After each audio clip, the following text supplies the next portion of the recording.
Okay, so we're nearly there. Last time I didn't show that I've bolted these in, I've screwed them into the top of this computer, and this is what I'm going to use as the CDU, which works quite well. So that's like the keypad, and use the keys as per normal. I think I've got the landing gear as this, so it's pretty cool. Would be proper to have a, better to have a proper landing gear thing happening.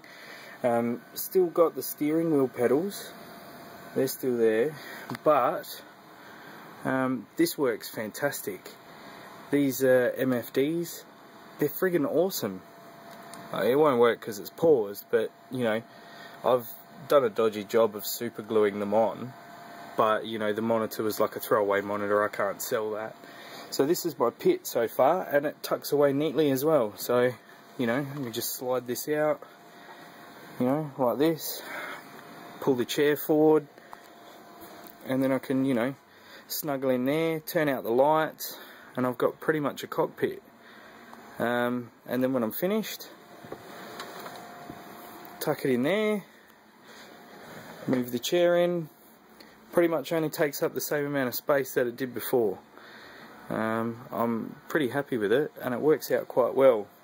So you think, why spend so much money on it, blah blah blah. Well, not only is it cool, but when I first got the MFDs put in, I actually ran a mission and did like 3 JTAC CAS missions, and you just press the buttons, and you dial in the coordinates, and whatever, just changing your weapons. I mean, all the buttons are on here for most of the stuff, but it's just fantastic. It's just blowing my mind every time I play. It's so fun. So I reckon I'll attach this to maybe a video of what's going on, and well, I mean like a video of me playing, or maybe I'll just post some tutorials again now that I've got these.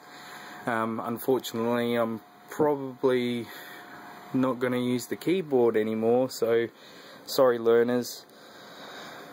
I might not be able to translate some of the options from the throttle or the joystick into keyboard. I might not remember how to do it, but I'll try my hardest just to still start at like a beginner's level kind of thing.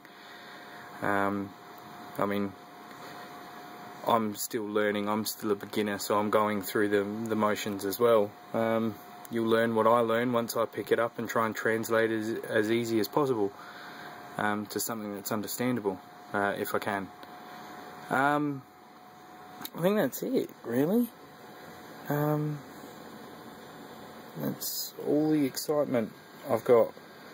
Oh, and another thing as well, because Fraps records 2 screens, in the meantime some of my tutorials might come out with showing this bit here and then the 2 screens next to it in the video, because this is actually not underneath it, it's next to it for the purposes of easily sorting this out, which I might do a tutorial on that if anyone asks. It's fairly simple. There's a lot of forum stuff regarding it, and basically how I did it was a lot of trial and error. Originally my MFD pages were that big on the screen, they were really big, so I just had to keep going in and editing them, starting the game, seeing where they were, and then minusing a few pixels that way,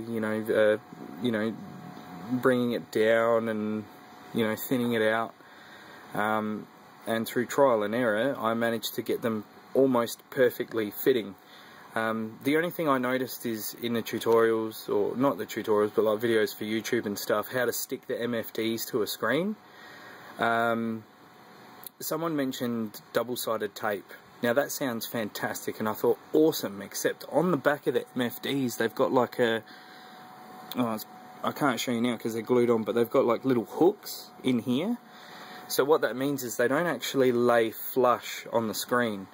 So what I've done is I've super glued the tops here and as much as I can down the side, but they're still kind of on a lean.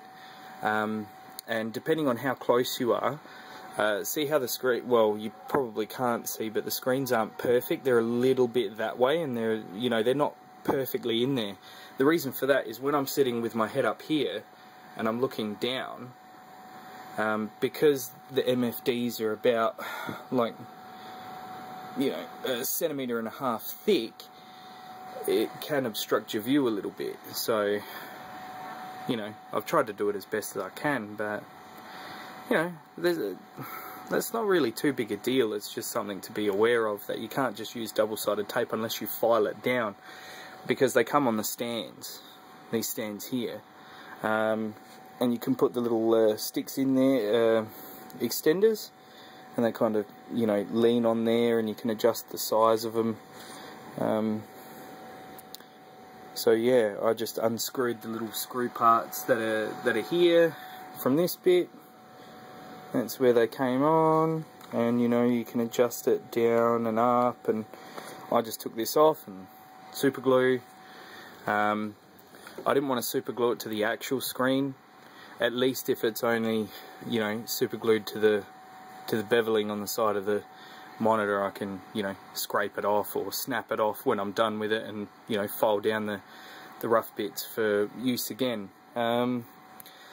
So that's where I'm up to.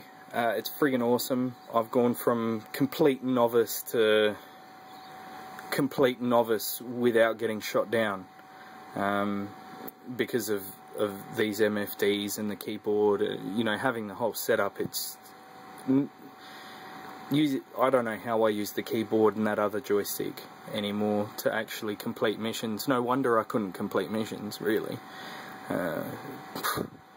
I mean, the game itself is awesome fun, but, you know, it's really hard and complex. So I guess, you know, it's one of those games that are built for seriousness, if you want to spend money. So yeah, all I got to do, replace that with maybe some combat pedals, and the last stage is replace that with a screen that comes out to about there. So then I can have a nice wide view, and my peripherals will be covered. But yeah, it works well, stows away. It's, you know, the wife still thinks it looks pretty ugly, but it doesn't take up that much room. It's fun, packs away, neat and tidy. Fantastic. Alright, I'll see you soon.